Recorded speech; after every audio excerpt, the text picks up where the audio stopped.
This week on Fade to Obsidian, we will be discussing the book Red Rising in its entirety.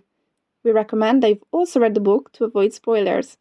Please be aware that this episode contains discussions about violence and death as well as strong language. Listener discretion is advised.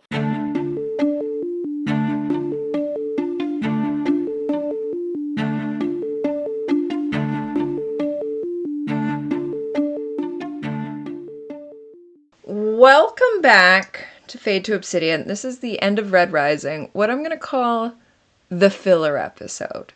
You probably won't get one at the end of Golden Sun, Morning Star, Iron Gold, Dark Age. You probably will get one at the end of Lightbringer, because we'll all be traumatically... It will be us in tears. We'll be devastated. It's just the whole episode, us fine. crying. Just us crying. Bawling. But this Pierce really... can ruin us, it's fine. Yeah. Please ruin us, Pierce. I pay my therapist a lot of money. Last week, she didn't necessarily deserve it, so she's chalking up for not Dark Age, Lightbringer. We are filming this directly after the last episode, so yes, we're going to have some fun. Welcome back. We're wearing the same clothes. I didn't say last it's time. Actually, yes. Okay, what are you wearing? Yeah, we didn't talk about any of these. No, let's go into it. Let me pour myself another... How do I say this? That's Lafroig. That's not how I would pronounce that. LaCroix? I know. Lafroig. Dare you. You guys are still... What are you drinking now, Crescent? I'm drinking Maker's Mark 101 because Darrow has made his mark on society. How dare you roll your eyes at me? Lafroig or something. Still drinking my mead, which is Erdivium from Bellingham, Washington. It is local. It is the Harris Hawk, which is strawberry peanut butter. Tastes like PB&J.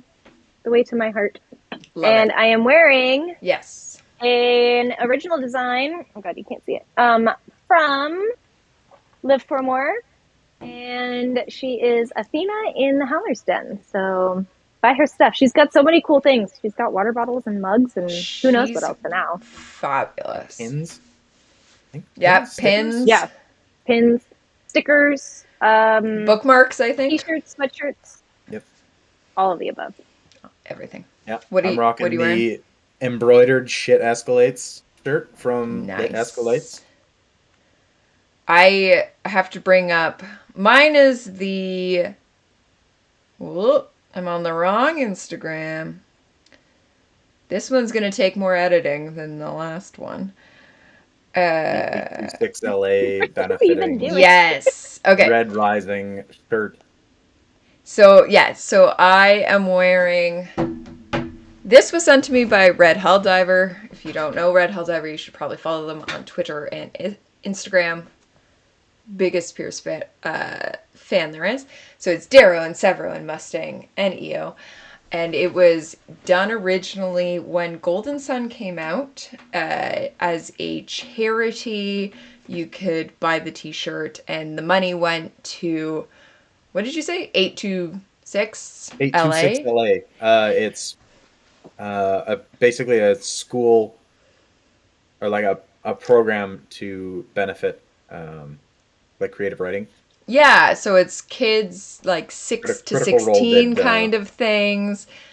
Yeah, Dave Eggers, who's an author. Yeah, Dave Eggers, who's an author, he runs it. So this one went specifically to the LA branch, but there's branches all across the United States to get kids into reading and writing.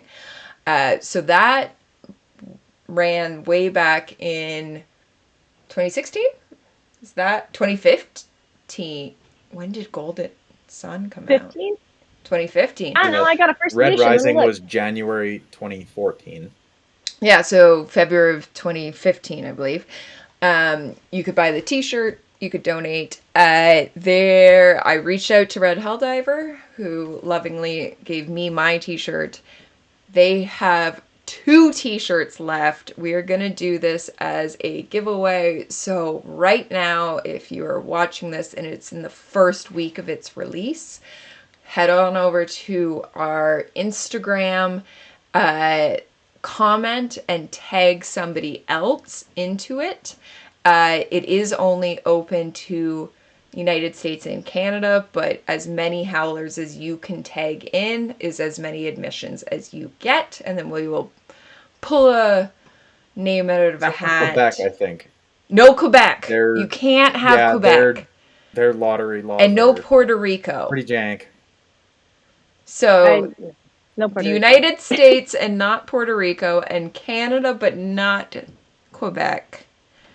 And 2 people will win t-shirts. I will say it is literally whatever the last t-shirts they own are. So I think one might be a kid's size. Take that into account. It's a free t-shirt. Go on, like us on Instagram. So it's Fade to Obsidian on Instagram. And you can match me. Darrow and Severo and Mustang and EO. And yeah, this episode is our filler episode, so it is whatever we want to talk about. Yeah, we're just going the book Red Rising. Roughshod over all of Red Rising. There is no plan. We literally just stopped filming the last one. No limits. No, well, I have no idea. I got thrown into this. I don't know what's happening. So yeah, we also don't know. We just went. We need a filler episode. I will bring up the survey. Womp womp. So if you know, so technically by the time this is airing, the Golden Sun survey will have finished. But keep track of us on Instagram on the Howler's Den. That is your number one way to follow us. Please join. Please join. We've got the link in the description and the show notes.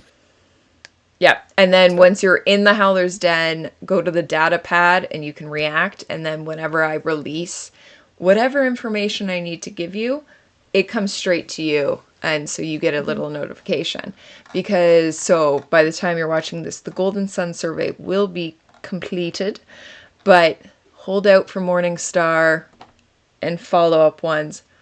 I don't know how we're going to do a Lightbringer survey. We're going to have to read real fast, but that is July us problem and not us now problem. Actually, it will be a late July, early August us problem. Yeah. Comes out July 25th. Pre-order now. July 25th. Yep. Through 5 months and 3 days from today. 5 months and 3 days. Well, from when we're filming. Q 2 weeks from now. Do the math off of 2 weeks from now. 4 months and... Hold on, this is touch screen. 4 months and... 4 months and... the 8th. 17 days. There you go. That's how long you got. That one. Great. Whoop. I'm shaking my screen. Yeah, so we're just kind of... We're going with the flow on this one. I am still drinking... No, we've already said that. This is how off I am. What are you talking about? I'm now creating editing problems for myself. Yeah. Next, we're going to spoil Dark Age. Just give me a boat and I won't. Hold on. I think I need. This is something we didn't talk about in the Mustang episode. Okay. Oh, God. Salem is our resident Mustang cosplayer. Yes! And she absolutely kills it. What? You were a Mustang cosplayer and you kill it. Yeah. Yeah. Absolutely crush it. Yeah, it is, I don't know, brainchild project. I think I have 2 different versions of her. One as Institute, which people forgot that she does like the berry mixture, the blueberry mixture, and then does the stuff across her face.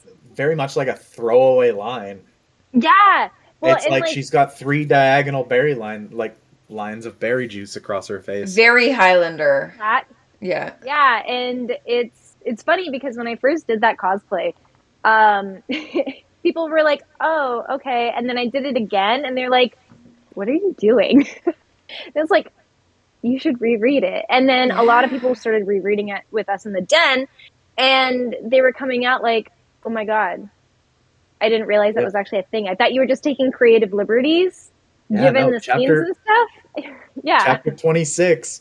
The girl rides to within 10 meters, but she has the sigils on sleeve and neck covered with 2 lengths of sewn cloth. Her face is streaked with 3 diagonal lines of blueberry juice mixed with animal fat. Mm-hmm. Yep. Suck it, losers. How does Darrow know it's blueberry juice mixed with animal fat? How does Darrow know that? Okay, that's another question I want to ask. No, it's not blueberry, it's blueberry. Okay, but with the animal fat. That's the point. Because it's blue. Probably because it's bright. Otherwise, because it's in it your wouldn't face. stay there otherwise. All right. Yeah. Have you ever? I'm being nitpicky. Before? I'm being nitpicky. Also, if it was blueberry juice, it wouldn't. It's like blue, purple. It would be purple. Yeah. Yeah. So what berries are they? Martian blueberries. Yeah. Martian blueberries. Are they carved? I don't know. It's just different on Mars. They're carved blueberries, okay? Right up there with the carved horses. Mm-hmm. Big enough to hold Tactus and Severo spooning. Salem hasn't watched that episode yet literally because the last part I left off on. Like, come on. Before or like that was after what you saw, or you saw that and then ended? Leading up to that point. Okay. I don't remember where I was at. It's fine. Yeah. You can spoil pause. it. Oh no, I saw your. No, I saw it's your. the reel. I saw your reel about it. I saw your reel about it. That's what it was. I'm not quite there. I don't remember where I left off. Yeah. I was gonna go through the survey so that we get everyone's responses. Yes, please. Because we are at the end and we can now go through. You know what we didn't talk about last time? In the last episode? Apparently. So much. Is Cassius's response and Roke's response to Darrow pretty much winning. And they're like, I give up and here you go. Yeah. And the fact like, that Quinn this, basically, and Cassius is like blood feud. Quinn is now, and it's only because I'm bringing up the survey, Quinn is now with Roke.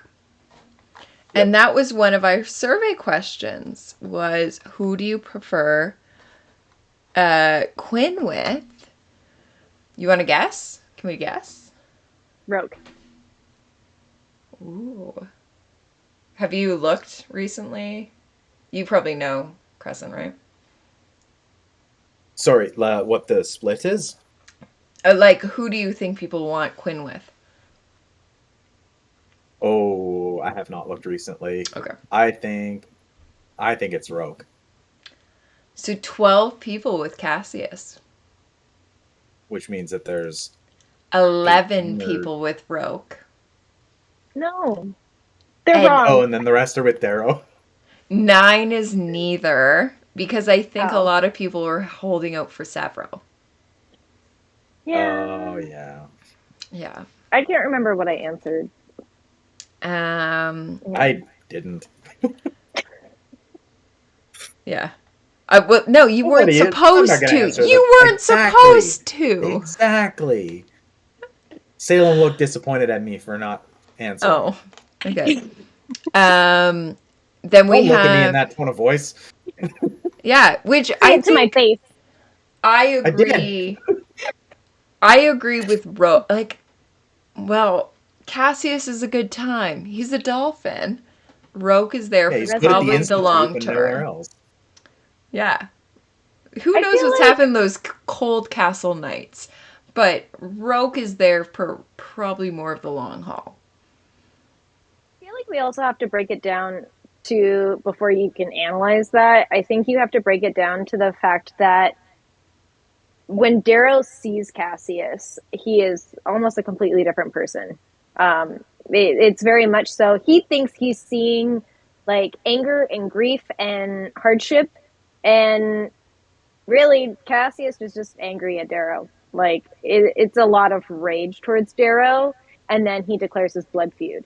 So how much of that had also gone into maybe what kind of anger he might have shown towards his closest friends or a lover like Quinn. So I could totally see Quinn then leaning into Rogue.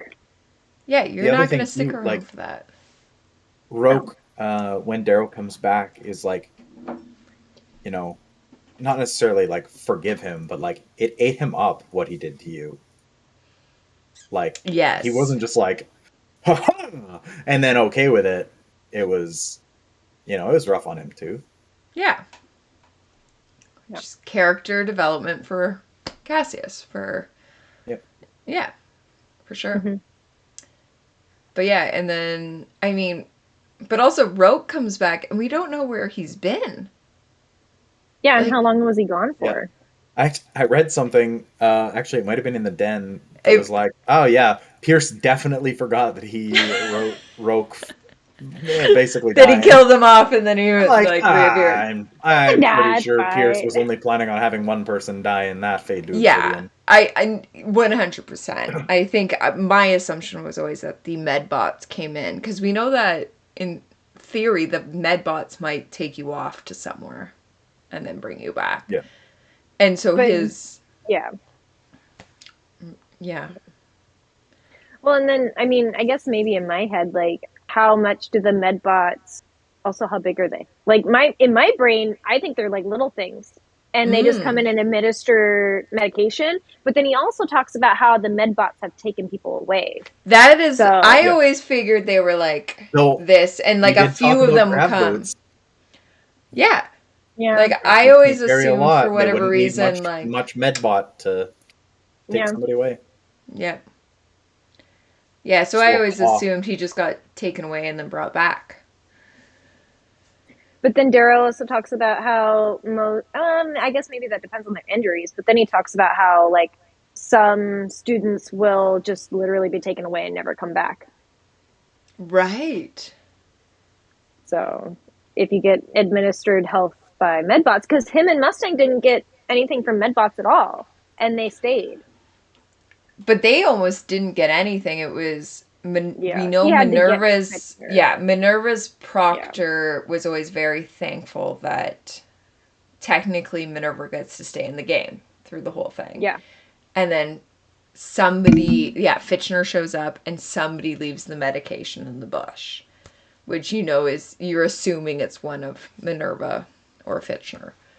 But like, they didn't get medbots at all. Well, Darrow gets it from...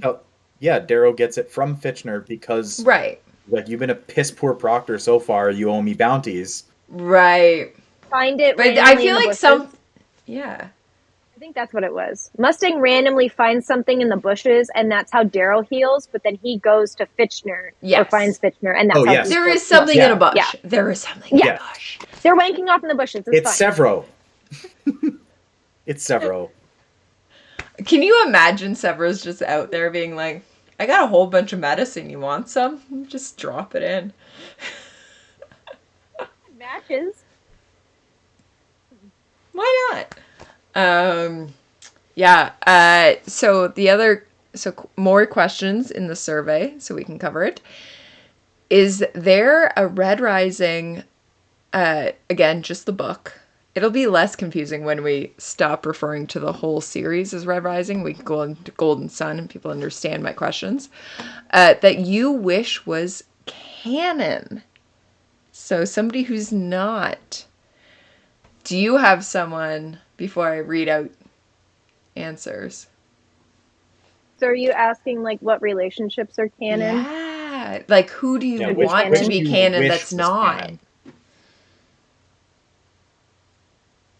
God, that's hard. Because you don't get a lot of people in this. Like, my first instinct, because I can't really think of anybody else that I know within House Mars, like, I want to say the Jackal and Lilith, but I don't think the Jackal is capable of that. Like, he might use her for that, but I don't think that I don't think that there would ever be a true romantic relationship with that. Yeah. I can't say anything else because there's spoilers. But that's one that is spoiler territory. No, that's not spoilers yet. Not yet. I'm not going to say it. But I feel like they are very Voldemort and Bellatrix. Yeah. Like, the Jackal is there, he is who he is, and then he has the obsessive kind of woman around him of like, I want to be with you, I want to do everything for you. And and this is very early on in what we're seeing on that, but you do see that Lilith carries out certain tasks for him, and they're both that maniacal, I can see that one. Sociopathic freak show. Yeah. Crescent, do you have any? I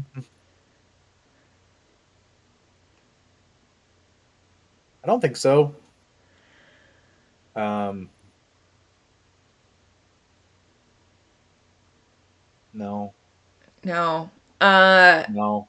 I'm being influenced too much of this. I don't think I saw any while I was reading through.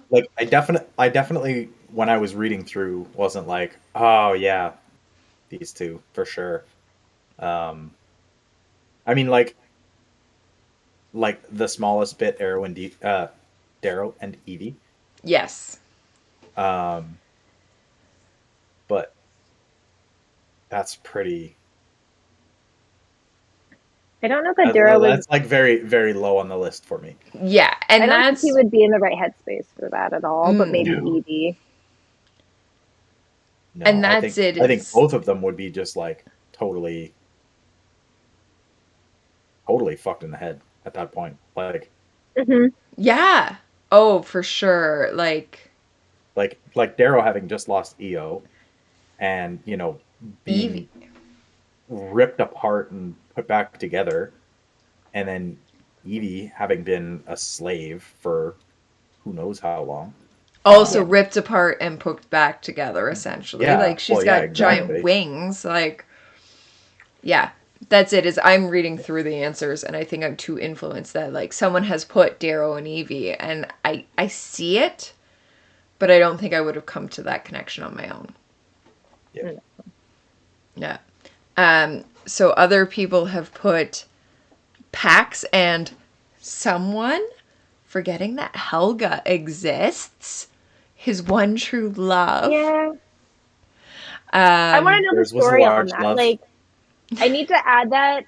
Okay, so in the den we also have this ongoing list of questions that we want to ask Pierce someday, and I need to add that one. Like, what's the backstory between Pax and Helga? Because that's like the unsung thing that we never talk about. Yeah.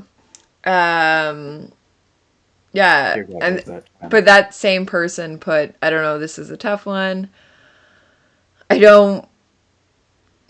love a good Darrow Severo mashup. I think it's a good pairing, properly belongs in the thoughts of fanfic. Someone says, not really. I think PB did it correctly. So Pierce did it correctly. Random idea. I wish Pax had a cute little gold boyfriend to give him some love before he died. I feel like everyone just wants Pax to have love before he died, and I can see that of like. You mean Tactus? Yeah. No. Pax. No. No. Not Tactus. They were spooning in the snow trench. Okay, now that I think about it, is like polar opposites and opposites attract. You get golden retriever boy, and then you get scary, crazy dude. Somehow they work together. Listen, I want to say like Pitbull, almost like. Yeah. Oh no! Pitbulls are far too sweet for that.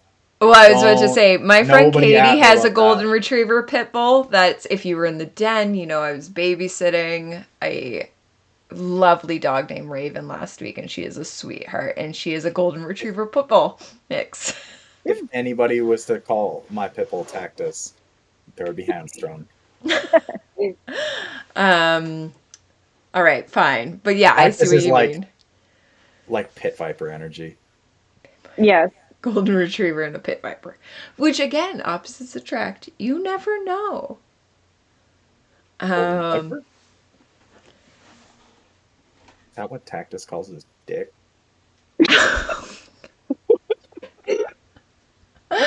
Take it to the rose garden. Take it to the rose garden.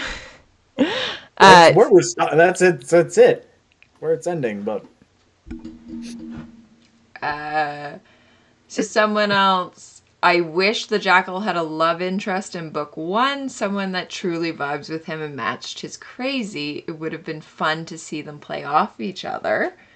So we're going, because then the next person literally says, I wish the jackal had some sort of love interest, someone he truly cared about outside his family. So maybe Lilith. But I say that with hesitance. So there is 2 people that want Jackal to have, and they were, whoever you are, maybe it's the same person, responded twice, but... Wait, that's illegal. How dare you? I know, I don't know. Listen, you're getting a bigger response bubble during Golden Sun, because I learned my lesson, even though then I don't get these Just lovely, please more. just little... Yeah, like there's one that's, what is it, Mustang is a down-ass chick? Hydro. Hydro. We know it's all Hydro. What is that one? Hydro admitted to it during... she did. During the Cassius episode. I'm looking at the rope question. Hold on. So going back into who you wish you were canon. I heard there was a rumor. Hold on. I heard there was a rumor from Pierce Brown. There's a storyline between Pax Telemanus and Evie, and I think I would have been a great relationship to learn about. That's the quote. Well, that's the reason why Pax was such a detrimental thing for Pierce. Yeah. Like, he had a whole storyline, and then he drew his name out of a hat, and now we're here. Yeah. And we don't get it. Joke's on us, that was actually Salem's input. I don't think that. That's I don't remember what I put for the last half. I just remember that I did one of them. I did that Mustang. Yes, I did. I can find a way because you answered that one. I can find a way in through this. We'll figure out what you put. A whole bunch of people, not in Red Rising, but in later books. The next one, complete spoiler for Golden Sun. Like, guys, I said Red Rising. Severo and Quinn. And then the next line after that is a spoiler for Golden Sun. Quinn and Goblin, but I think she loved Roke is the next one. No. Ooh. Would have loved to seen Pax Quinn relationship, actually. I think he would have respected her loyalty and long legs. Gotta have long legs to reach Telemanus. I don't know, but does he like his women girthy? Yes. Canonically, he does. Obviously. Built like a brick shithouse. That one's a Golden Sun spoiler. You guys figure it out that I'm talking about the one book. Curious to see everyone else's answers on this one, but none for me. Okay. None that come to mind. None that I can think of. Not all was good. Darrow and Severo. Too early in the series for anyone to be locked in together. That said, maybe Darrow and Severo should have experimented in the bushes together just to pass the time. I have an ongoing theory of Darrow and Cassius just to keep warm. That's my ongoing theory. There is definitely they have a name. There's a lot of energy involved in Thunder and Lightning. The thing with that is you have to remember that Darrow is still in that society of the Reds that is very traditional men, women, in comparison to the Golds, I think are more fluid. Yeah, like we're not seeing that as much, rather than I think in Red Rising, Darrow would not have experimented that way. Who knows about other books once he figures out the Gold Society and what the world expands to be. But for me, it's Red Rising. He is still stuck in that very traditional Red Society. But I appreciate that he could have later. He definitely could have if his world was explored. Someone just, nope. Maybe that was me. Yeah. It was all about Darrow and Mustang for me when I first read it. Oh! Oh! Antonia and Tactus. Oh, that'd be a good I can fit. see that. I can see that. The spicy sex that they would have. Yeah. That would be some violent shit.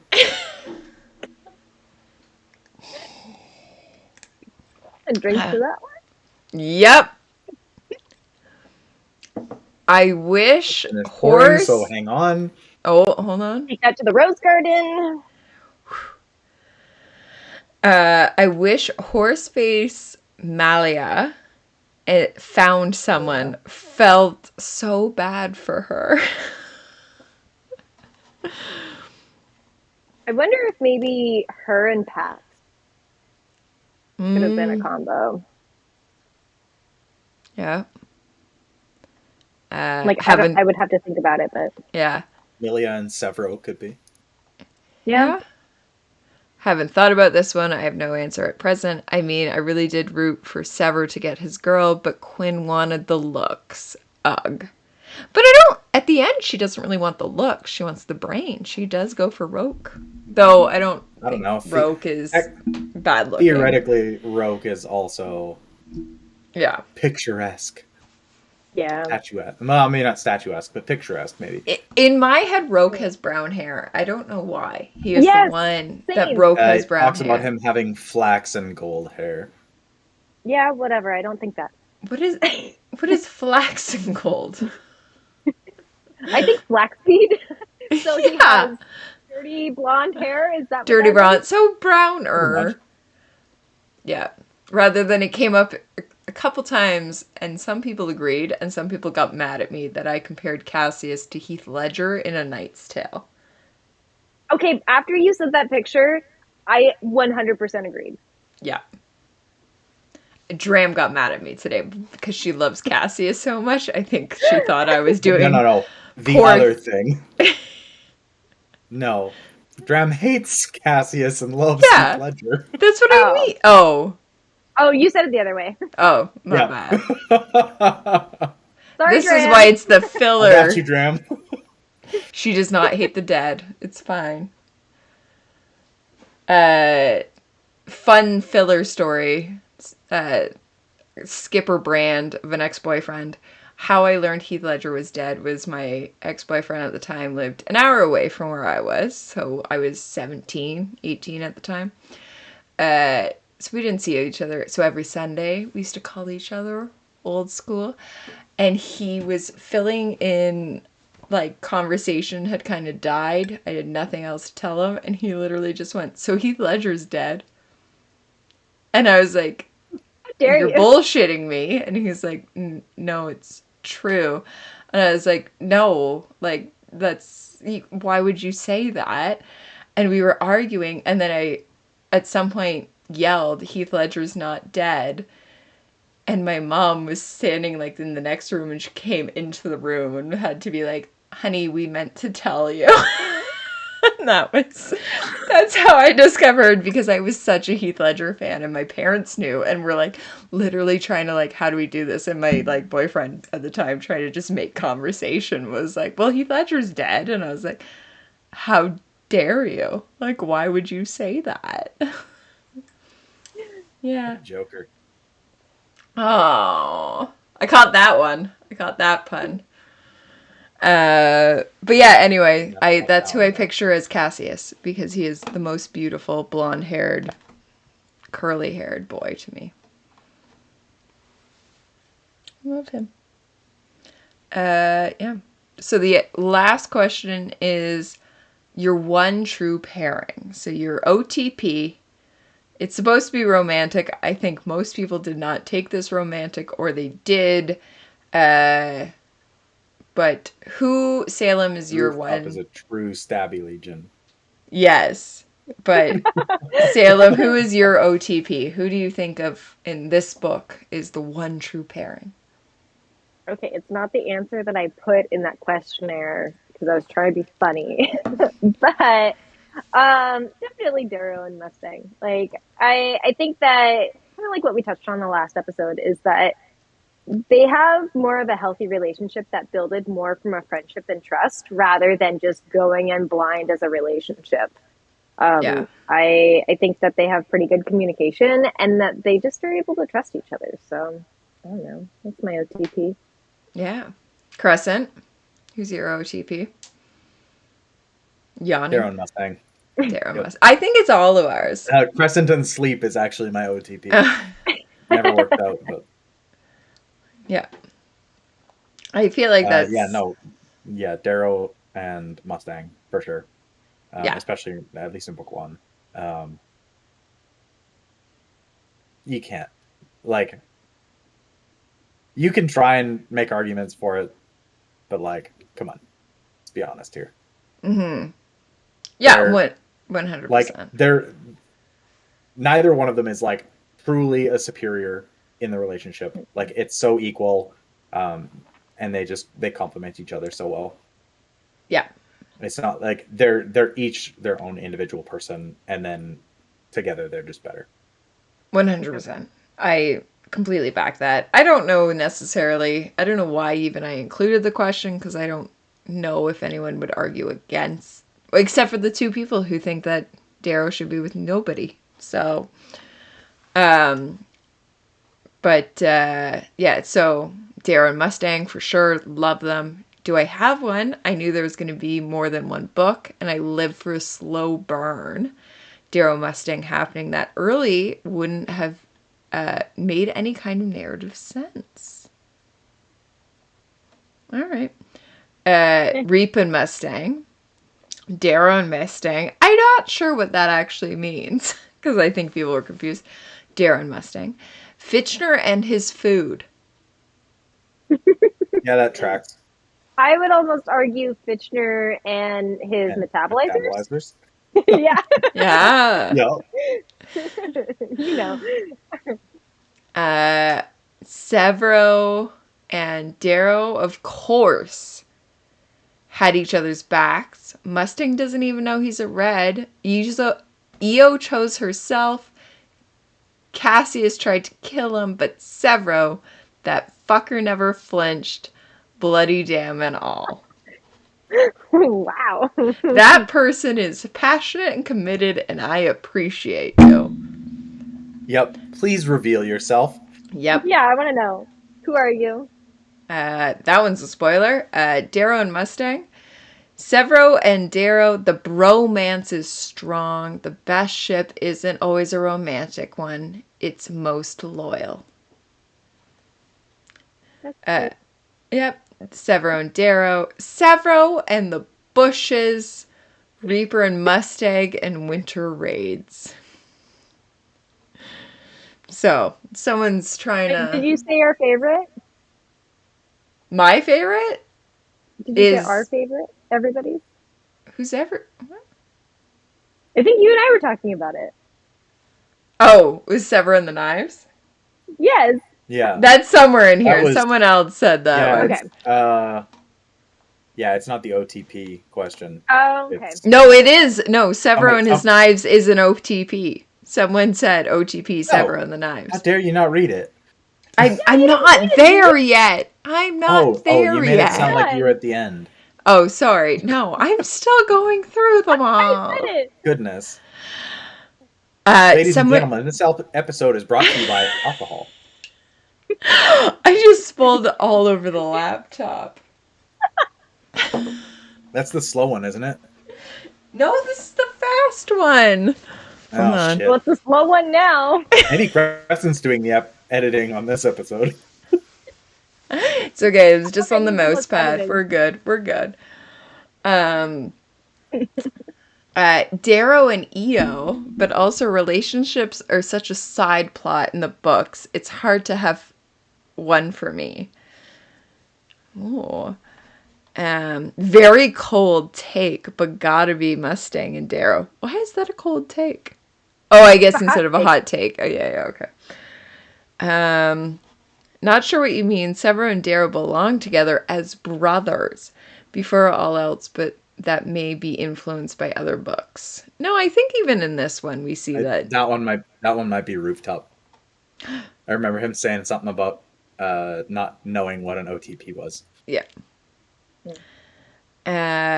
Pairing, being agnostic of relationship type, I would say Pax and Darrow. I really wish we could have watched that relationship evolve through the rest of the academy and into adulthood. Yeah. Me too, buddy. Me too. Pour one out all over my laptop.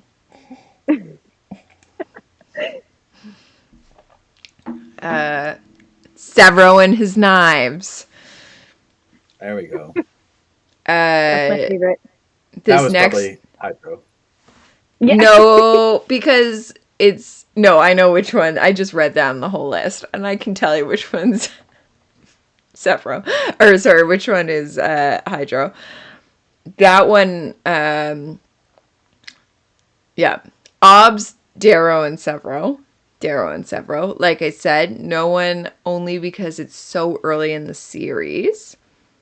Darrow and Severo's bromance, Darrow and Mustang, though Darrow and Severo are close second. What I assume is Hydro is Darrow, why Mustang for show?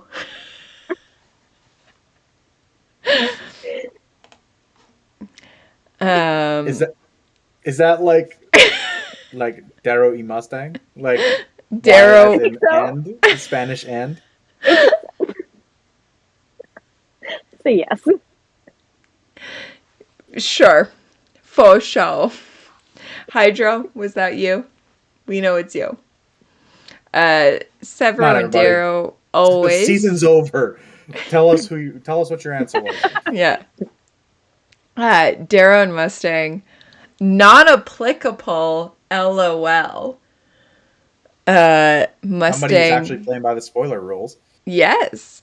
Mustang and Darrow by far. This is what we're going to do. We're going to go through and we're going to figure out where... Let's see if we can find just Hydro. Because as much as this is anonymous, I can see what state... I can see what state they're reported in from. Also, they're definitely all in the same order, and we know which ones Hydros are for some of them. So looking at Hydro, we figured out who you are, Hydro.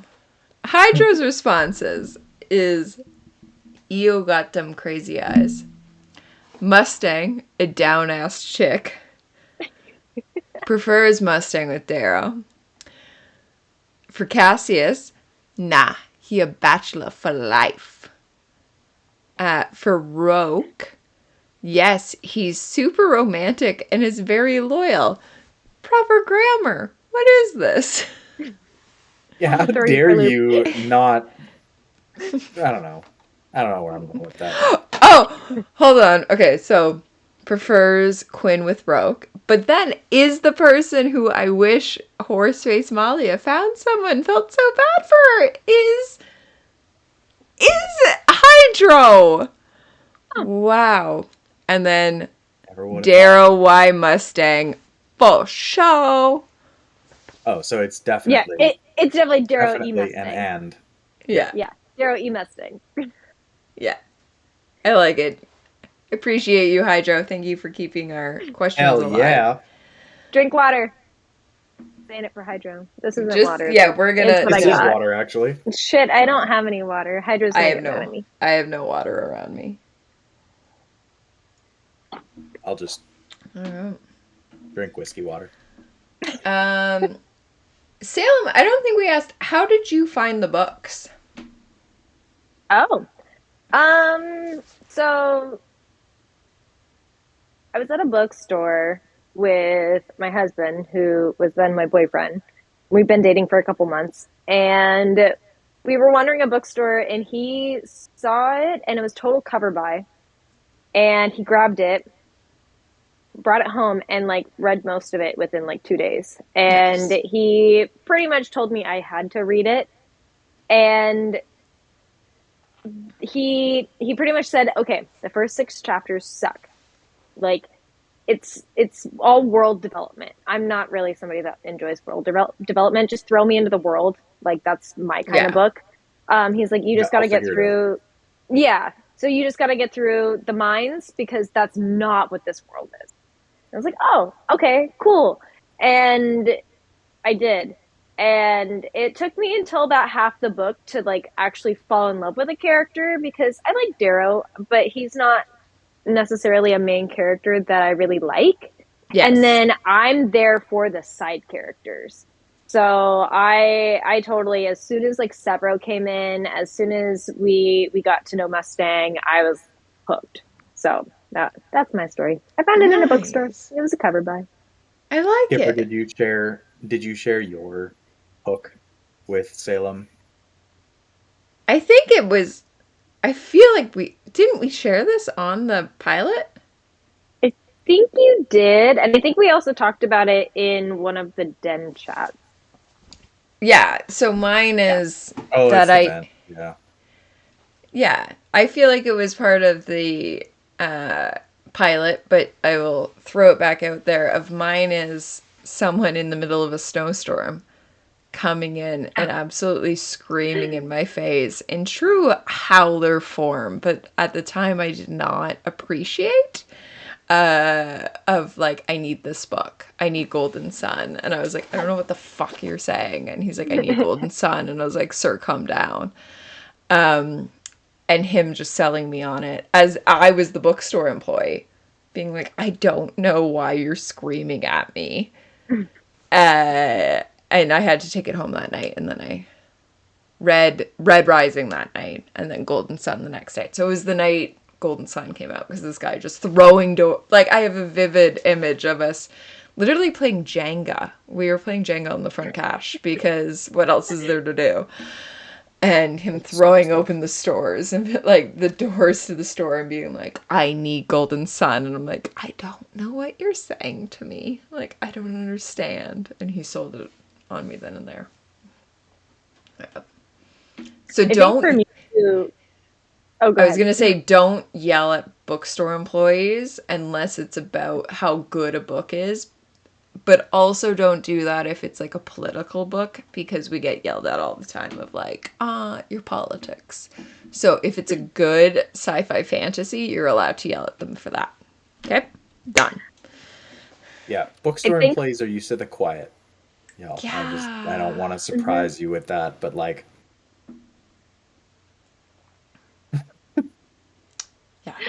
I guess another good question is, what point in the series did you start? Because I started when Golden Sun had just been released. So I had to wait with the spoiler of Golden Sun until Morningstar came out like 6 months later. So we were the same. That I started when Golden Sun came out, because that was him coming in wanting Golden Sun, and I was like, oh, okay, so I'll read Red Rising and then Golden Sun, and then wait a year until Morningstar. And like, I still feel like Golden Sun is, of all the 5 books, it's the biggest spoiler to this point. Like, yeah, Dark Age is bad, but Golden Sun is the worst. Like, which makes me so scared for Lightbringer. But that's like the true middle child book. Yeah. But Crescent's more fortunate than us. Yeah, so I came in for sure the first trilogy was done. I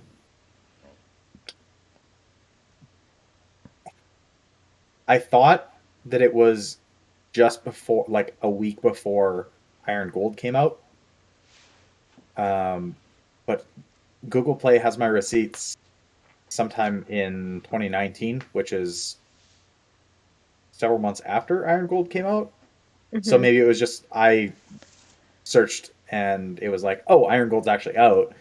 And so I picked that one up, and then Dark Age was the one that I had to pre-order.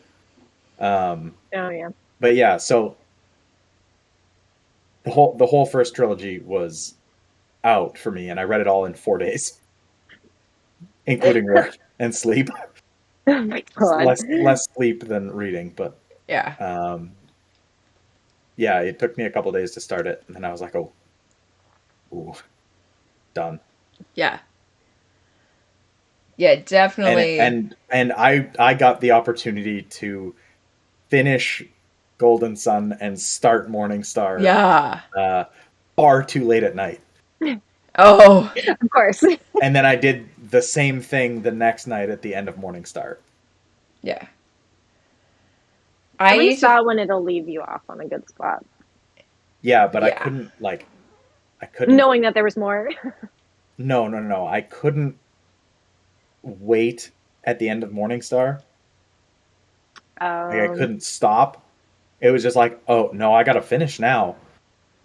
Oh, see, yeah, Morning Star was so satisfying of an ending. I'm like, okay. Oh, it was so good. And for me, and I'm sure the same as Salem, was we finished Morning Star not knowing Iron Gold was out. So it's like, I didn't we're know done. We're over this. And like, you're like, okay, great. And then I went to his tour. That was it. And I think because Toronto was a day after New York, I think they had released the information at the New York signing that Iron Gold was coming.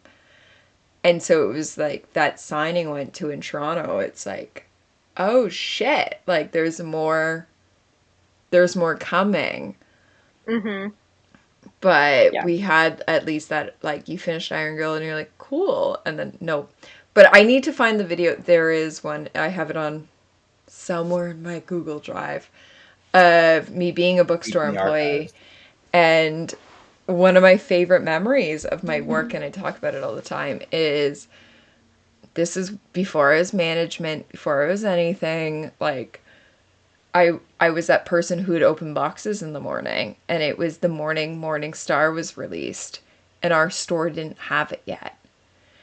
And the person who was who was in charge of what we call the Trade Weekly Story, putting the bestsellers up, needed Morning Star, and kept coming to me specifically being like, where is it? And I was like, we haven't opened the box yet with it. We haven't opened the box. And I got the end of my shift, and I was like, Morning Star's not here yet. And I hadn't pre-ordered Morning Star because I didn't at that time know about pre-ordering and working in a bookstore. Like, I was working that day. I was going to take it home the day it came home. Like, but my store didn't have it. And so I remember turning my general manager, making a comment about, like, we didn't find Pierce Brown's Morning Star. I'm going to go down to our sister store down the street and purchase it there. They have copies. And she said, or you could work until you find it. Which, being hourly employee, great. I will work until I find it. Yeah, exactly. And then I was like, okay. And so I remember so you get UPS in, and we would check it. And it was that point that I learned that the person who was doing the full Trade Weekly Story is also a Pierce Brown fan. Because I said something to her, and she's like, no, I also want to take it home. Like, because normally, and it's funny because years later, now being the manager in charge of all of that, I know that, like, when we can't find the book, we can't find the book. You call it a day, whatever. But she was so adamant that morning. And I remember being like, I can't find it. And she's like, well, because she's a howler as well.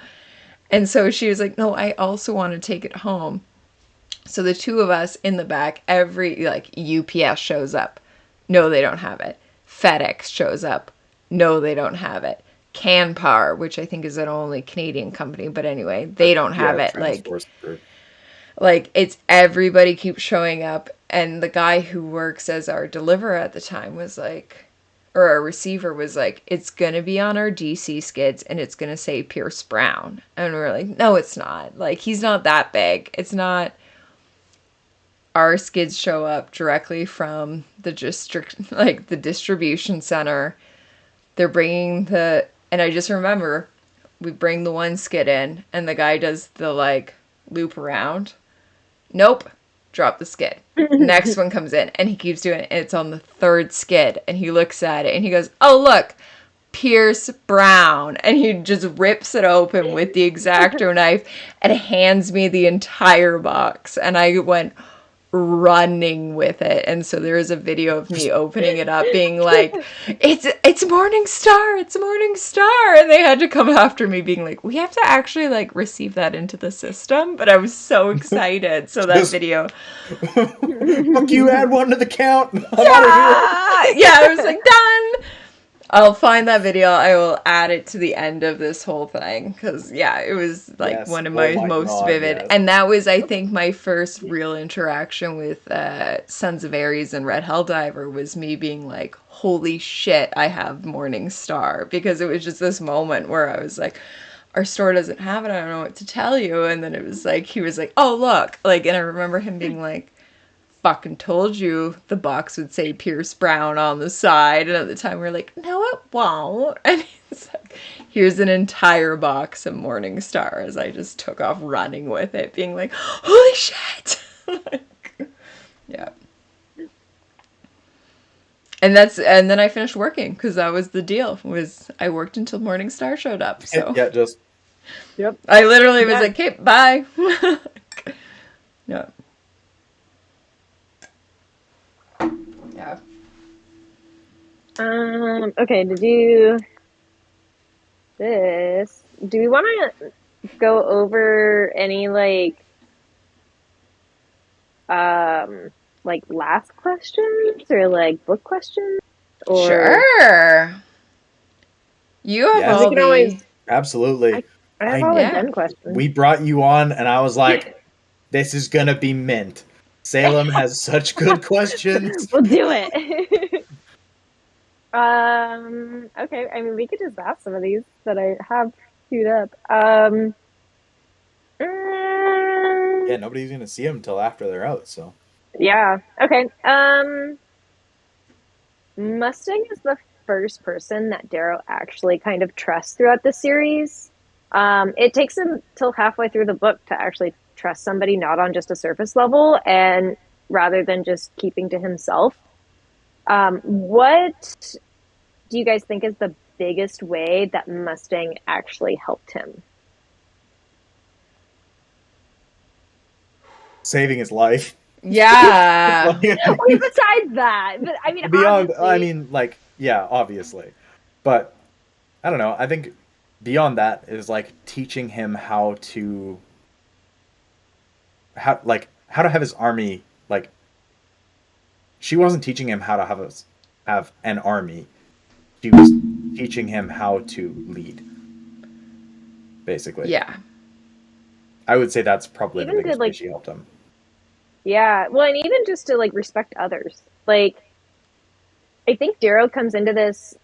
Obviously, he comes into this like complete disrespect against these schools because he thinks that they think that they're hot shit, but really, they're all just kids. I think even it's either Roke or Darrow says like, "Oh, I forgot that we were all just children and that we're just all children with feelings." And he comes into this and then gets his shit kicked in, and then Mustang is there to be like, "Hey, you do realize like if you want to earn their respect, you have to earn it." Yeah, for sure. Yeah. I think, well, because she's kind of the biggest influence outside of Castle Mars, which is the rage, anger castle, that she's then the one who's almost the first voice of reason. Roke is a little bit, but we see her kind of really putting that into like, hey, look at the bigger picture. And like, he goes into it knowing he's Sons of Ares, has a bigger plan and he should come out winning, but someone today said of how much he gets involved in his own, you know, like he wants to win the game, and she's the one who I think is more like without meaning to look at the bigger picture. You need the plan. Yeah. And how are you going to do this? Mm-hmm. Yeah. Yeah. Did I write something about this? I think that not only like just in his leadership skills, I think she also gave him hope. But especially when he got stabbed by Darrow and he was going through his grieving process over Io because he finally had a minute to just sit down and think about it. Yeah. He also realized that he doesn't have to do this alone, that there are other golds that actually think like this, because Mustang, they share that moment in the cave where Mustang starts humming the Io song, or the Song of Persephone, and Darrow sings it for her because of course he knows the words and she just can't remember them, and he has that moment of realizing, oh, she embodies Io's dream. She is a gold that believes in Io's dream, whether or not she directly understands what it is. And I think it gives him hope in that sense of, I could still do this. This isn't all lost. Yeah, for sure. Love that. Also, there is a cat behind me who's about to bring me a present. I can hear her. Is it Vesta? Vesta, yeah. His daughter's sleeping on my bed, mad at me that I'm not asleep right now.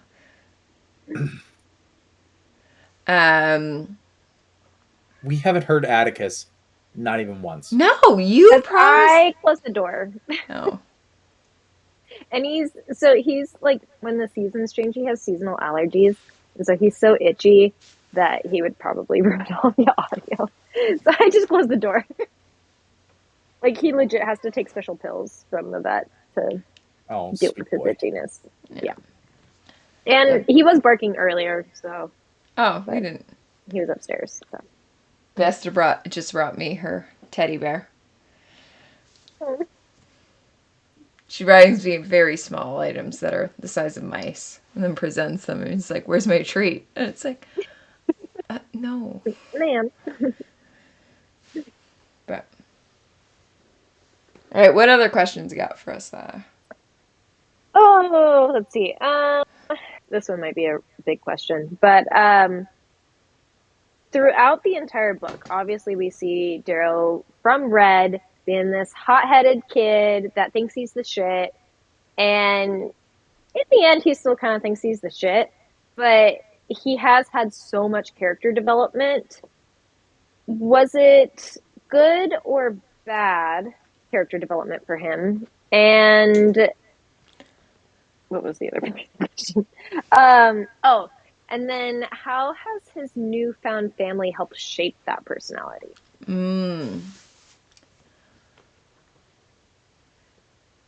So I feel like good character development on the terms of he understands that the people who are different than him, the Golds, that he has been at this point told to despise, that like some of them you can trust and some you can bring to your side.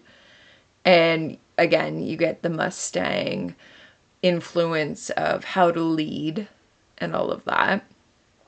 But with the newfound family, again, like, then you get Severo in there of like, here is the outcasts just of yourself. Here is, and where that humanity lies. Who you can work with, and that in every level, even though, yeah, there is the ruling class, within the ruling class, there's people you can trust. And at this point, definitely Mustang, Severo, Roke, I would say he has those moments with as well, that they're not all the Cassiuses. And even Cassius he learns to trust, but, that's a different situation. Yeah. Crescent, what do you think? I definitely think his character development is far more positive than negative. Like, obviously, he is still very rash by the end of the book, but it's I think, a little more calculated. Mustang definitely rubs off on him in that respect. He learns to think a few steps ahead rather than just like, what's next? Yeah. And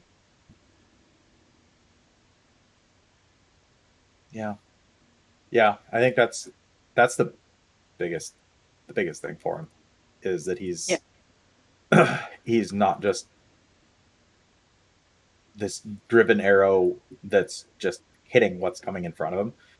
It's he's seeing what's past and is preparing.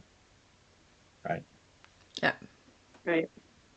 Yeah, and then it's also interesting to think, because I believe that a lot of us don't realize that these are kids. Like, they're 17 when they win, and at the end, Darrow's like, I think I'm 18. I might be 17. I don't know. And they're just kids. They're going, I mean, even 16, 17, 18, 19, 20-year-olds go through so much development, and they're being put into this situation where they have to problem solve, where they have to learn how to lead. And it's very telling on how they cope with these things. For sure. And like, we've had the discussion in the first or the second episode of Fate to Obsidian of how Io and Darrow being 16 is like they're 35, because they're like the reds rather than the golds. We assume age in the 0 to 100 age range. So a 16-year-old is our modern day 16. And so an 18-year-old, like, we were dumb as shit. Like, I look back and I, to this day, absolutely hate in modern day that we make our, 17-year-olds, 16, 17-year-olds decide what they're going to do with their future. How, even choosing college, how are you going to do that? And so 100%, like, Darrow almost experiences that adolescence twice of like, okay, so you were told you needed to grow up and you went through all of this, and 16-year-old you was the equivalent to middle age. Well, no, actually take it back, and you're back being a child, but it's a whole other universe. Like, it's a whole other field that you're on.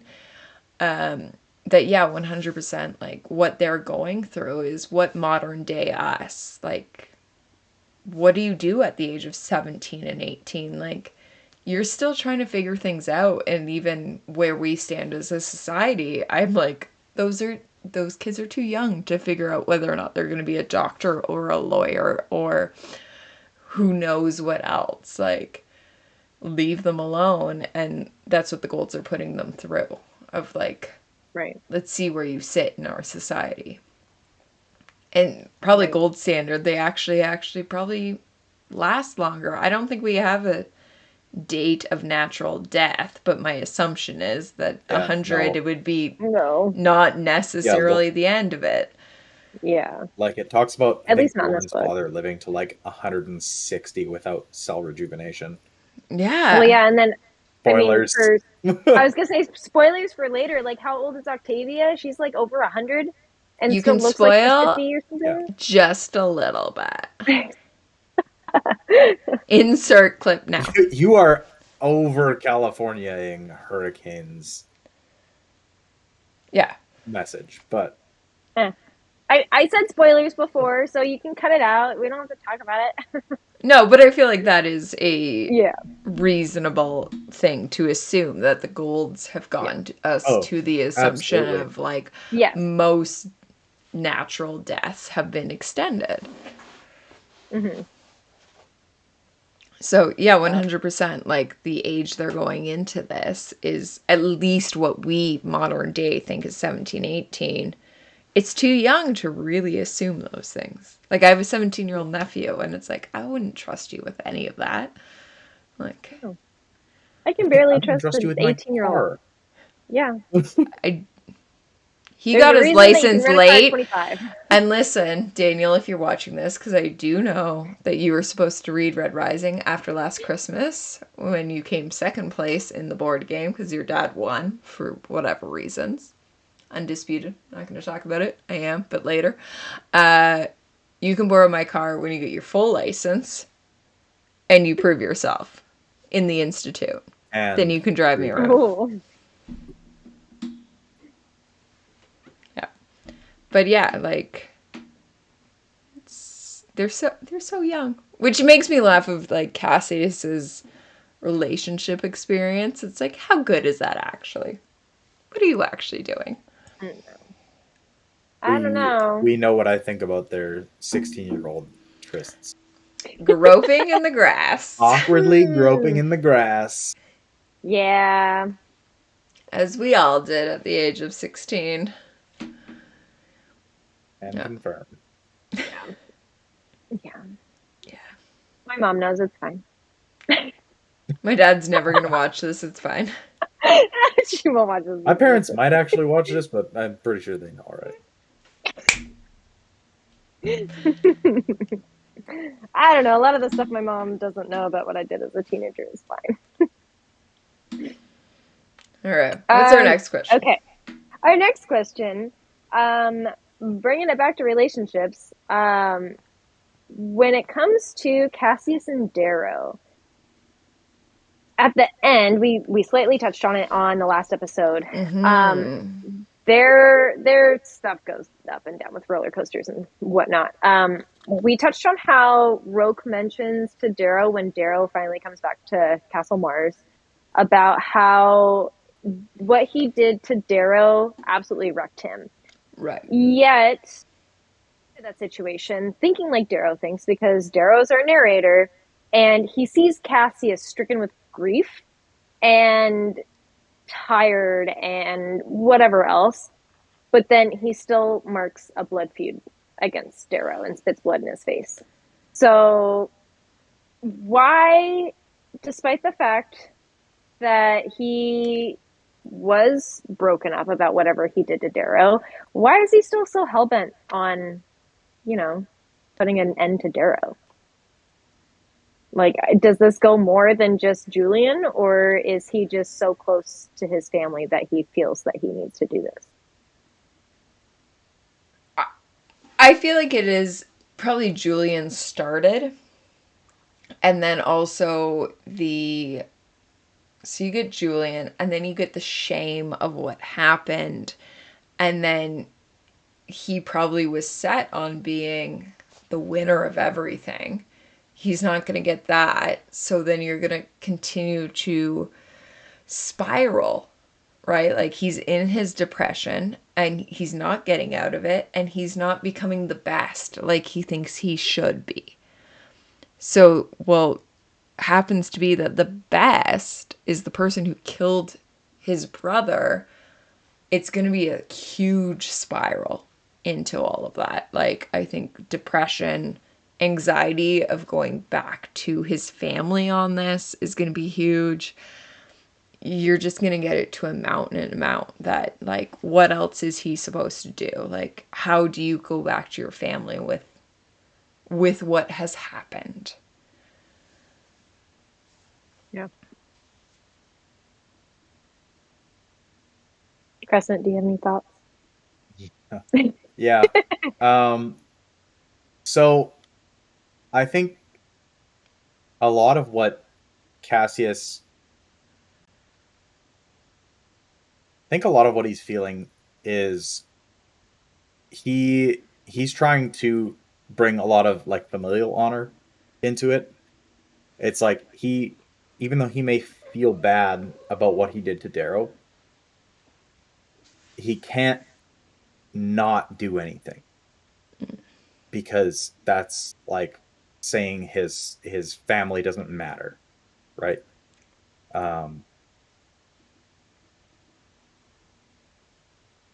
Yeah. Like, that's, for me, that's the biggest thing, is like Cassius is always like, his family's honor is what matters. Mm-hmm. And if he was to let that go, it's just like, who cares about the family, right? Yeah. I feel bad. So. Yeah. Yeah. I think I like both of your points on this. I also, to kind of stem off of like Skipper, is I think he has some resentment towards the whole situation. So I think that he definitely has a lot of that familial stuff, like, oh my God, I need to stand up for my family. This is what I've been taught. This is my thing. But I also feel like Darrow just keeps coming back in the picture. And every single time he tries to get a leg up on Darrow, Darrow comes back. Darrow literally came back from the dead when he thought that he could have beat him and finally maybe win this game because he was one of the last standing houses. And then Darrow comes back out of nowhere, and literally his entire castle puts up the flags for the Reaper. Yeah. And it's almost this moment of defeat where he's like, you came and you took my shit again. Yeah. Like, you took my brother, you took Primus, you took some of these other things, and then you lied to my face for so long and let me think you were a brother. How dare you? Yeah. Yeah, for sure. Yeah. Yeah, it's got to be so emotional to Cassius at that time of like, what do you have left? And how do you go home at that point? Like, we Yeah. know the Bologna family is a very proud one in the same way that the Augustus are, but they're in their own little weird, awkward, everybody need therapy. But Bologna is probably going into this not thinking they need therapy because we are a well-constructed family. Yeah, they're theoretically like a normal ass. They're like the Albeit picturesque gold family. Exactly. And Yeah. it's like, how do I report back? Mm-hmm. Yeah, for Yeah. sure. Yeah. Yeah. I don't know. Do we want to talk about the dynamic of the Augustus family? I think we should. Like, we've got the Yeah. We as don't much as have we a lot can to go on without in this book, spoilers. but Yeah. But we know at this point that the older son is passed away, and that's why the two youngers were divided, and therefore you're not seeing the relationship like the Bologna is, where they are very tight knit. We are raised together. We are like ride or die together. And Augustus is, we're not seeing that from them. Do you think maybe if they had been together, I understand from Nero's point of view of dividing the children for their safety, quote unquote. But if they hadn't been divided, if they had both been sent to the same place, do you think they could have had a bigger connection, or would their personalities have just clashed too much from what we know?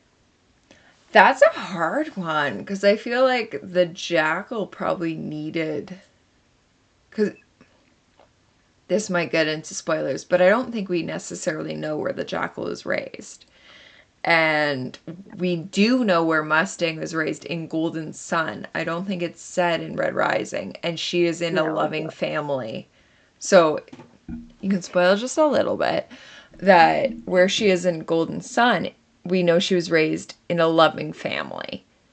A family that is tight knit in comparison to we don't know where the jackal was. And so if he was in a tight knit family, would he have the connection to Mustang that Mustang has to those foster brother and sisters?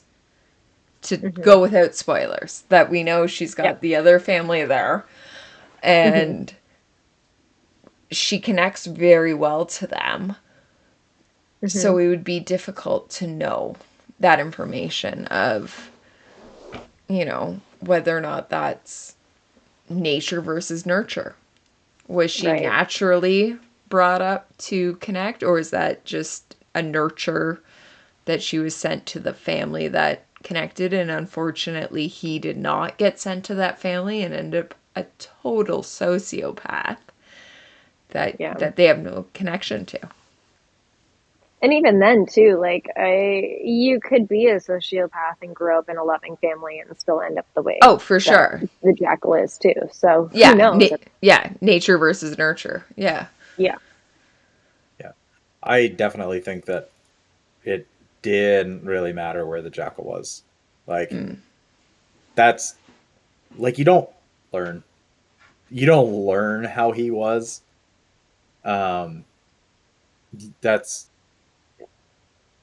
That's instinctual.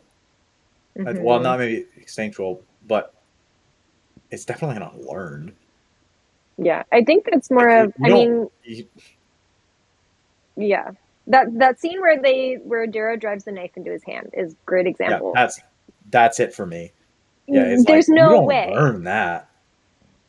No, Shut off your emotions and then yeah, continue to have a conversation.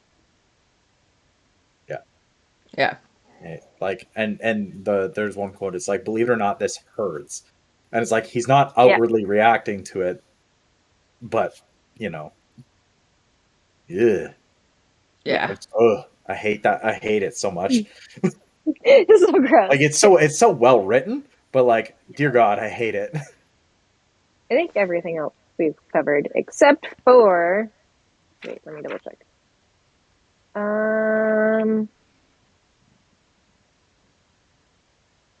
So what quotes or passages are some of your favorite out of just Red Rising alone? Or what I are some of meant your favorite scenes? Ooh, ooh. I am not one for specific quotes or passages. It's usually whatever the feeling is of the chapter. So like for me it's like them taking like Olympus. Like that's what stood out the most for me. And it's not necessarily Mm-hmm. the words, but just that idea of like we can do better than what this game is. Like we can Yeah. take it more. That was a huge standout point for me through the rereads. I'll go into the Jackal's box later. It's fine. But of the feelings between Darrow and Mustang, that this reread really brought that out for me. That I don't necessarily know if it brought me out before, of that other love.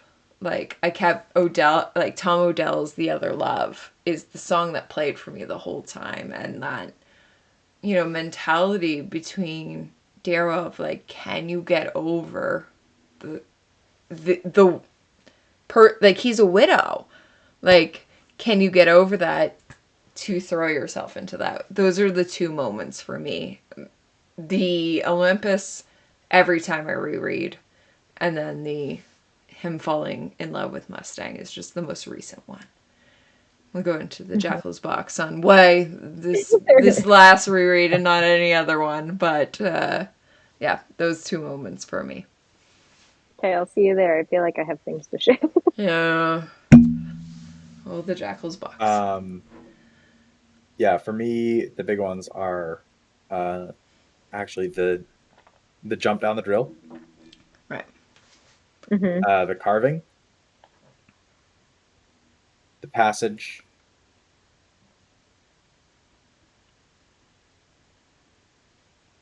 and I think the Darrow whipping Tactus and being whipped by Tactus, Mm-hmm. and then this and storming Olympus.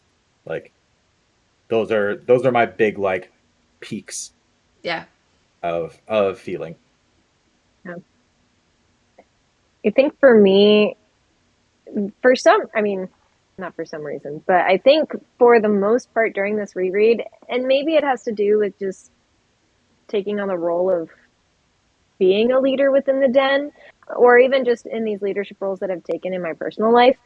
A lot of those scenes where Darrow's coming into his leadership, like the whipping of Tactus and how he turns around the viewpoint and how he communicates to people, were really big points for me where I was like, oh, that kind of hits home. Oh, that makes sense. Okay, I can relate to that. Um, and I think for me, I I don't know if I've showed, but in my copy of Red Rising. This is from my last read, but I have all of my stuff tabbed. Oh my god. It's all the Like my deaths, favorite scenes. guys. No, it's not all the deaths. I didn't have a color for that. But like quotes, they're all the pink tabs are the ones that I like the most. And this time around, it was for me. I think the biggest quote was because I didn't, or it's Mustang talking to Darrow, and it's because I didn't rule like you. She says, "You have to remember, people don't like being told what to do. You can treat your friends like servants, and they'll love you, but you tell them they're servants, and they'll kill you. Anyway, you put too much stock into hierarchy and fear." And then a couple chapters later, then Darrow also says, after his whipping by Tactus and to Tactus, the whole quote of, "You do not follow me because I am the strongest, Pax is. You do not follow me because I am the brightest, Mustang is. You follow me because you do not know where you are going, I do." And just after that entire scene, it was very emotional for me. I don't think the first few times it hit me as hard as it did this time around. So Yeah. Let's work those into HR training on multiple companies. Like, yeah, seriously. well, and again, like, so me and you do the same job with different companies, is what we've discovered. Yeah, we're the same person. It's fine. We are the same person. This is what we've discovered, is the Den is actually the same person in, like, multiple, like, connect copy with pasted 180 times. meet a Just in Dram, different places. meet a Quick Step, meet a Salem, meet a, Yeah. like, yeah. But yeah, so 100% on that leadership note, like, we see that in so many cases of why a good leader works and why they don't. And I absolutely love that we dig into that, because I'm a strong supporter of, just because you're the best at something does not mean that you should be the leader of that thing. You have to actually understand who's following you and why. Mm-hmm. Because, like, and so, yeah, for sure, those quotes, so important on so many different levels. Yeah. I feel like even at that point too, I know we've talked about it a few times in the Den that these books definitely attract a certain type of crowd. Yes. And I think that kind of ties into relationships too, is that there's a certain type of people that really resonate with the characters in these books. And I think a lot of that has to do with either the outcasts or the leaders. Because even as a leader, you are an outcast because you can't quite connect with all of those people in the way that you want to, because you still have to lead them. Yeah. So there's a quote, and I've always thought it fits just the Howler fandom. Technically spoilers, but it doesn't actually spoil anything. Okay. And with kind of all the Howlers being a little bit outcast, if it don't fit, it's Howler shit. and like I feel like that's so accurate. It's like 100%. Like Yes. definitely none of us fit everywhere. All of us, maybe don't, like, there's a good number of us that don't fit anywhere, but we all fit here. Mm-hmm. We're Howler shit. Like, Yeah.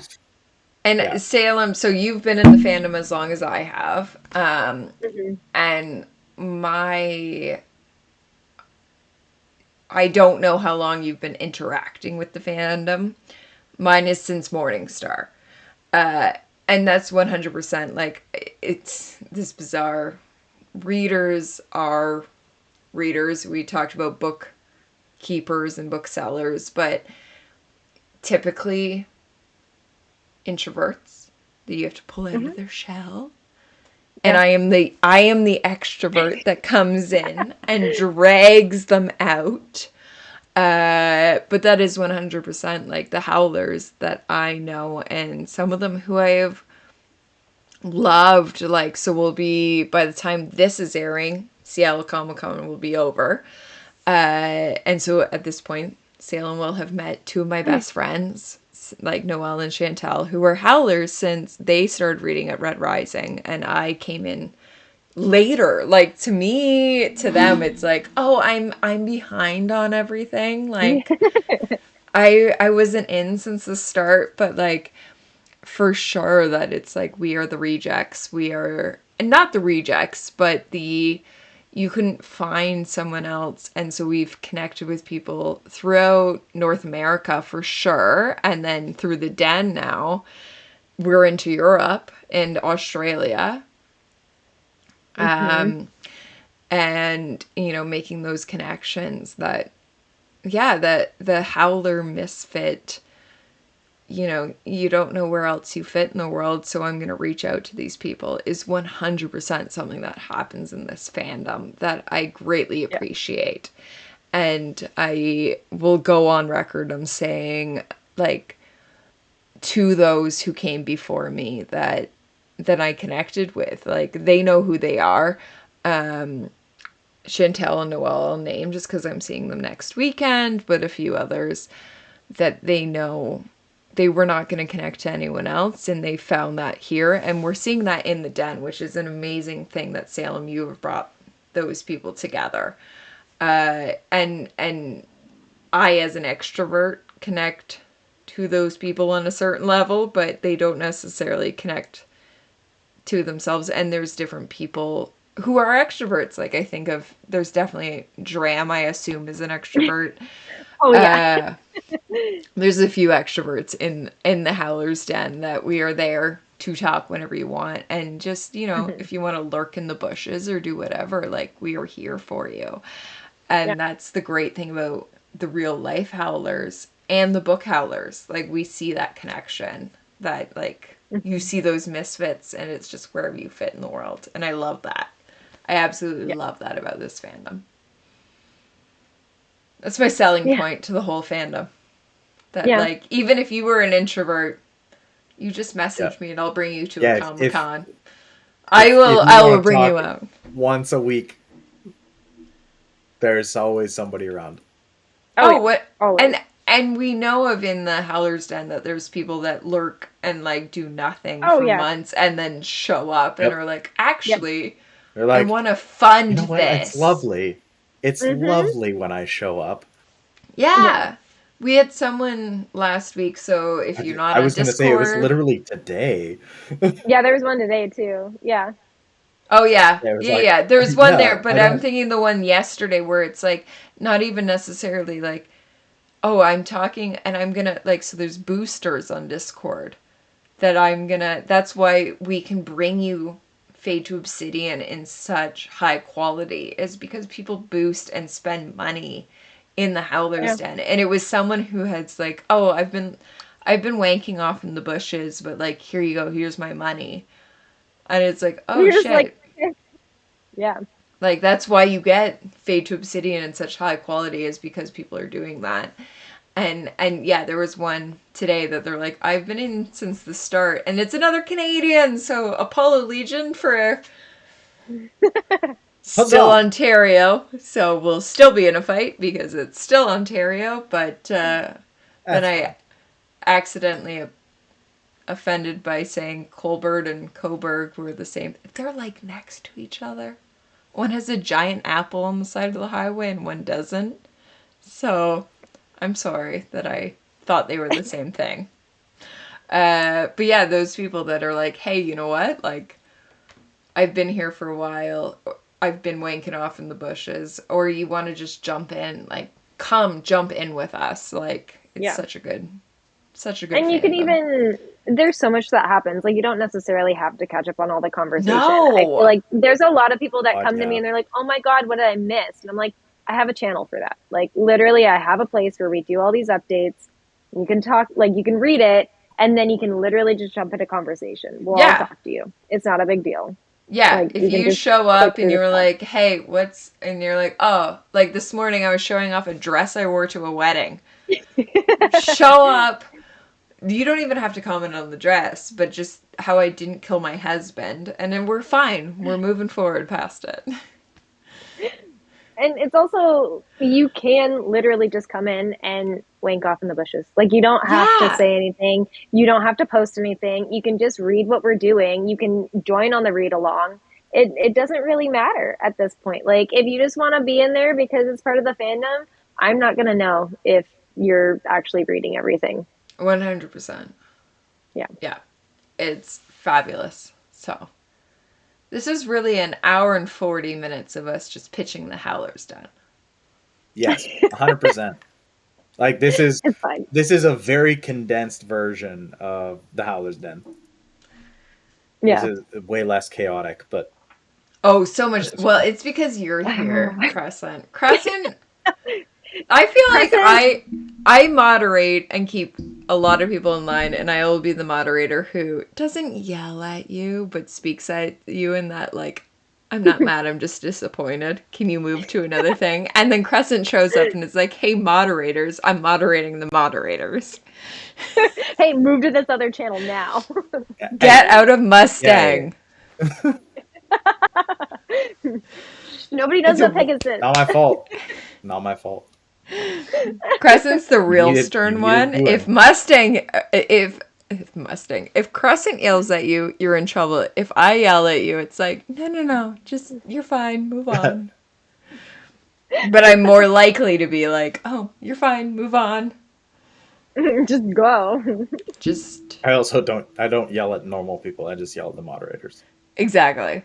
I'm more Sometimes likely to the yell at normal moderators need people. moderating. It's okay. It's usually the moderators that need moderating. If you can all stay out of the Fade to Obsidian chat, that would be great.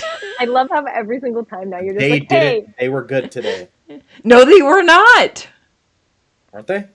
No, Hydro. She's probably doing it on purpose because you put it in there. Let's be real. I don't think she was. Did you delete it? Because I don't see it. Oh, Hydro? Like Oh Hydro yes. is No. No, it still It says, was oh my god, Skipper, who then did the... me. And Skipper, then then me, Salem, then which is Skipper, fair. then Skipper, then Salem, and then Hydro. Oh my What did I god, say why something? did... You said also, why is there not a hell no option? And then Hydro, oh my god, who did the intro this week? Lovely. Also, if you have a really cool accent, if you could message me so you could do our intros, that'd be great. Honestly, if you just have Any a good speaking voiceover voice. voice, it doesn't matter if you have an accent. No, because nobody thinks just they a have an bonus. accent. Get at us. Nobody thinks they have an accent, so... No, but if you know... Okay, we're in Canada and the US. If you have an Italian accent... I was doing this Listen, with my hands. I felt Ransom. like I feel like I Okay. had to... Yeah, Ransom. I feel like Get at when us. it comes to like to We'll give you a little Washington, script. to like, okay, so California, Oregon, Washington, Idaho, and all of Canada don't have an accent. Thank you. I feel like we all have kind of the same talking, and like, yeah, there's different inflections, but then you get to somebody that is like New York or Rooftop with Texas, and of course, you know, Britain and all that kind of stuff, but it's just like, I don't Also, have an Nova accent in Scotia, comparison. Yes. Newfoundland. Okay, so That's yes, different. I would say you don't have an accent, but one of my favorite Howler moments, and this is, I reached them at some point with every American Howler, is 2017. I went and visited Chantel in LA for the first time. So I visited a Howler without knowing them. I just stayed in their apartment. That's how I roll. You could kill me. It's fine. I've acknowledged that. And we went to 10 Things I Hate About You prom night. So we were 90s prom night dressed. And she came out of her bedroom and was like, how 90s are we going? And I yelled at the top of my lungs, which I won't do right now because my father is sleeping, but if we're going all out, we're going all out. And she just stood there and was like, you said the word out. And I was like, yeah, out. And it was because I, at the top of my lungs, screamed it over. If we're going all out, we're going all out. And she just like was like, out. And I was like, can you just go get dressed? But yeah, so I feel like you guys don't have an accent, but when we talk because of out and about, that's the moment that you're like, oh, That one. it's there. But like Noelle, my best friend, who is in Chicago, we are for the most part fine until we start talking out about hockey because it's hacky. And like that's I'm like, and so that's I love dram and accent like in voice chats that I'm like, oh, I have missed the Midwest accent. I have missed it. Yeah. Don't Yeah, let me and get on with a Texan howler. well, that's why Rooftop did our first one. Like Rooftop, it's like So I have a D&D character that was not supposed to have a Southern accent, but then somebody else had a Southern accent, and I couldn't not. yeah, It bled in, and I was like, oh shit. Well, it's got a Southern accent now. yeah. So yeah, that's gonna happen. So Oh no. if you're from anywhere that it's not Toronto, because nobody can pronounce that word properly. Toronto and Saskatchewan messes us, and then I was actually all right. What? Saskatchewan? Yeah. I always can say it's well, no, but do you actually pronounce it Saskatchewan or do you say Saskatchewan? Saskatchewan. Yeah, like you condense in the same way. Toronto is Toronto. Yeah, it absolutely depends who I'm talking to, how I say Toronto. First off, you never pronounce the second T. That's how you know whether or not they're Seattle. Canadian. It truly depends who I'm talking to. How do you mispronounce Seattle? Seattle. With like a hard T. Seattle. Seattle. Yeah. Oh yeah. Oh. Yeah. Seattle. Yeah, it's a D. Seattle. It's a D. Yeah. Yeah. I mean, all it's of two D's like, actually. Yeah. Okay. Like saddle. Yeah. But like yeah, you're right. It's who you're pronouncing. I mean, from living there, I'm not there, so I live directly outside of. So it's. I always say that my grandfather was born like. So if you would ask him, where are you going this weekend? He'd say, I'm going to Toronto, because he was very proper. So I'm going to Toronto, and then he'd say, where are you born? I was born in Toronto in the good 30s. Right? Like, it became this, like, it's Toronto in the good 30s. And you're like, oh, okay. And I remember talking to a friend from Boston of, like, it's Boston and Toronto and Chicago. Like, it's a gangsta. And there is still people who it's Toronto.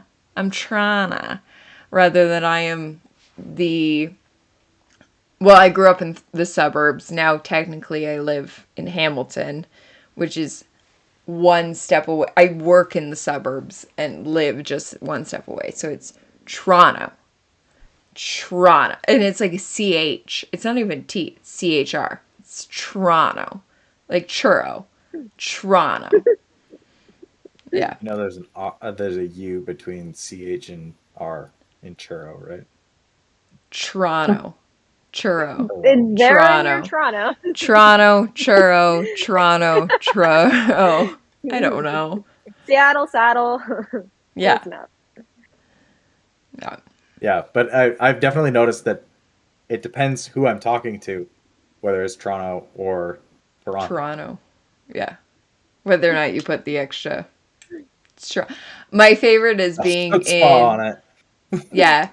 I have a story of traveling in Europe in 2012, and it was a Kentucky tour. So if you don't know, Kentucky tours are 18 to 35-year-olds run by an Australian company. So it is mostly Australian. The bus we were on, it was 22 Australians, 11 Kiwis. So the highest number of New Zealanders they'd ever had. 3 Canadians, 3 Americans, and 1 girl from Singapore. And you have to go to the front of the bus and introduce who you are. And the 3 Canadians all go up and are like, hey, so I'm Alicia. I'm from Burlington. It's just outside Toronto. Next person, I'm Rachel. I'm from Georgetown. It's just outside Toronto. I'm Elise. I'm from... And I dispute this to this day, Elise, if you're watching this, which you're not. But I'm from Windsor, just outside Toronto. No, Windsor is just outside Detroit. Don't even. But anyway, all of us kept saying, I'm just outside Toronto. And the Australians were like, you guys expect us to know where Toronto is? And all of us were like, how do you not know Toronto? How do you not know Toronto? And it was the girl who lived in Detroit went, they're trying to say Toronto. It's like, oh. Yeah, Toronto. We're all from outside Toronto. Oh my God. It's Salem's getting a crash course in Canada. In Canada. I mean, it's fine. It's only recently that it was when I was visiting Sylvain this summer that I was like, I'm actually from Hamilton. And he's like, you guys know we know where Hamilton is, right? Like, Hamilton's a major city. We know where that is. And I was like, no, I didn't think you knew where Hamilton was. It's just outside Toronto. Yeah. Okay. Do you guys have any other points you want to talk about? I feel like we derailed. We completely derailed. We're on a whole other... And we're not even talking about Red Rising anymore. Like, guys, what are we doing? Canada is red. What is rising, Salem? This is what the Howler Cuts is for. Yeah. Okay. I think we're good. Yeah. Don't turn off your freaking recording. We gotta... I'm good. Okay. Thank you, everybody, for joining us on our interlude episode of Red Rising. No. Thank you, everyone, for joining us on our interlude episode of Fade to Obsidian at the end of our coverage of Red Rising. We'll be back next week with our first week of Golden Sun. Thank you to Skipper, as always, and our fantastic special guest, Salem. Everybody check out the Howler's Den. It's an absolute blast of a time. Yes. Thank you, everybody. It has been fabulous. See you next week of 1 to 13 in Golden Sun. Thanks, guys.